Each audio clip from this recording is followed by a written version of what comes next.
Ready? Yes. Yeah. Yes or no on Dr. Pepper? No, I'm fine. All right, guys, we've got Coach Self here. Hey, Coach, on a number of occasions, you guys cut it to single digits and then, I don't know, a turnover or they blocked a shot, or did you ever feel like you guys were on the verge of maybe really making a run?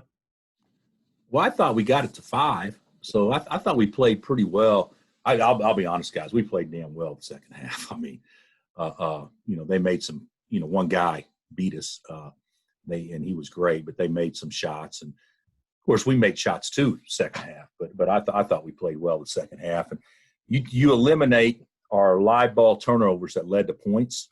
I mean, we played that's about as well as we played in a stretch. To be honest with you, I thought it was pretty good considering we put ourselves in a hole where we're down 16. But they're good. They're a bad team to play from behind with because of the guards they have, and you foul and they make all their free throws. What were they tonight? 12 or 13. So it was and the wrong guy shot them. So for the most part, but I was I'm leaving out of here. I'm not leaving out of here mad. I'm leaving out of here disappointed, without question. But you take a couple of things from this. I thought we fought pretty hard. I thought that Ochai and CB obviously shot the ball well, and you shouldn't base your performance just on how well you shoot it. But I thought we did some good things. I thought our bench was better. I thought Mitch and Tristan and Juan all did some good things. But you can't spot a team 13 points at halftime and expect to come back, even though cut it to 5 and I think I could be wrong, guys. Did we have the ball down 5? And then we underthrew David on the post and they got 2 points, and then we turned it over and 5 goes to 10 or 11, and then you're playing catch up again. So we put some game pressure on them. I thought there for a stretch, but not enough. And certainly they were better than us tonight. I'm not saying that by any stretch, but I do think that we can obviously play better, than we did tonight, especially if a couple of guys just do a couple more things. Hey, Coach, how alarming are those starts? It seems kind of like a regular thing right now, getting down something to 2 and having to kind of regroup. Yeah, I don't know exactly what it is. I don't know what causes that. So early in the game, it shouldn't happen. But, Ochai makes a mistake the first possession and goes under her on Butler, which, and so he gets a 3. So he sees a big basket, and I'm not saying he wouldn't have, but I mean that was a mistake, and then I think David had a couple of touches in tight and turn it over, and our shot selection, I think Ochai and Christian, if they're open, let them shoot it, but I think some others we probably need to give the offense a chance to at least work a little bit or give them a chance to break down, and we were pretty impatient early, and I'm not being critical of anybody, but we were impatient early when we had to have a good possession. And to be honest with you, we would have been buried if it weren't for CB making 2 or 3 threes early. But after that, we settled in and we did some good things. We did some good things, and I thought the second half we actually played pretty well. Bill, you've now seen Gonzaga and these guys. How do you think the two compare? Well, I would be shocked if there's a third that fits into that category. We saw Gonzaga actually run it right down our throat right from the beginning. We saw Baylor do the same thing tonight. So the games were actually pretty similar.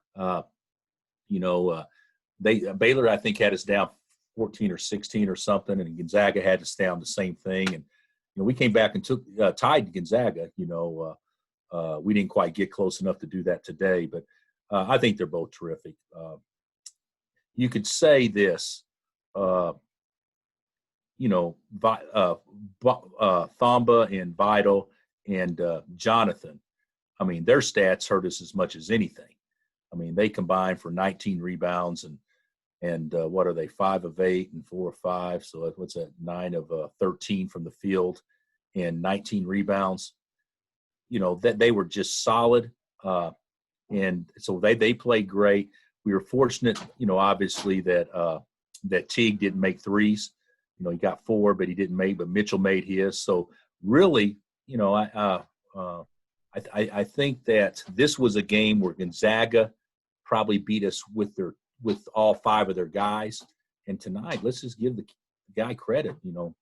Hey, Butler did a lot of that on his own tonight. So I don't know which one I'd say better. They're both terrific. If you had to pick in April, those two play, you have to bet the game. Who would you pick? I don't know, CJ. And to be honest with you, I could care less. So they're both really good. Nice. Hey, dunks have been something you guys have been missing. You've talked about it, but tonight it looked like that was an emphasis in the second half, especially Ochai attacking the rim, Mitch attacking the rim. I mean, is that something you can take out of here, especially against that team? I don't know. I think there was a stretch in second half we actually executed pretty well and passed it pretty well. Juan had a dunk in the first half and he missed it.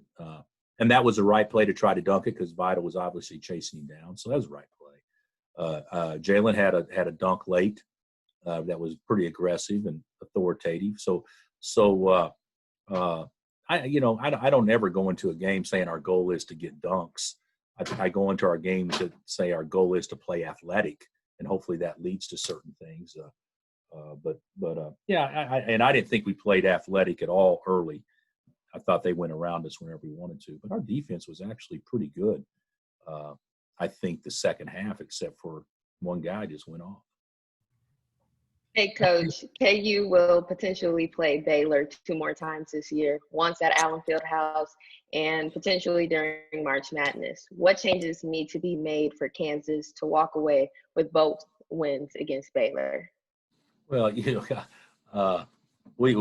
got to play better, and we'll try to learn from this and hopefully be better prepared the next game, and they'll do the exact same thing. Let's not get this too twisted. Baylor's better than us right now. That doesn't mean that we can't beat anybody any night, but our margin for error isn't what their margin for error is right now. They've got a really good basketball team, and we got a nice basketball team, a pretty good basketball team.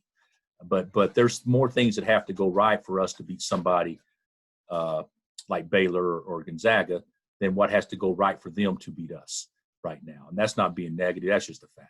And so, I like what you're saying, but I don't have any idea what we need to do. We probably need to pass it better and not turn it over and rebound it better and hope like heck they don't shoot it the same. But that'll be interesting to see how we can kind of set our guys up to be in better positions to win. But right now, I think it's way too early to talk about that. Bill, did Marcus cramp up or did he get hurt at the end there? I assume it's cramp. I don't believe there's anything that would lead me to believe otherwise. He didn't say anything after the game. Bill didn't say one thing about it. So I didn't think he was injured. I just thought he got a cramp. Was Tyon available on TV? We didn't see him. Didn't see him at the game. Yeah, he said right there. Everybody was available except for Bryce. I thought this was a game that we probably was better off playing. Our bench was pretty good. I mean, so I don't feel bad about the choices we made. I hate that he didn't play, and he's not playing much. I would certainly like to see more in practice. That would probably give us confidence to play him in a situation like that. But that's a little bit different type of team from a defensive standpoint that we probably needed to, I thought, attack it a certain way. And maybe I made a mistake by not playing him, but I actually thought I went with the guys that gave us the best chance. All right, Coach. Thank you. Okay. Thanks, Coach. Thanks, Chris. Thank you.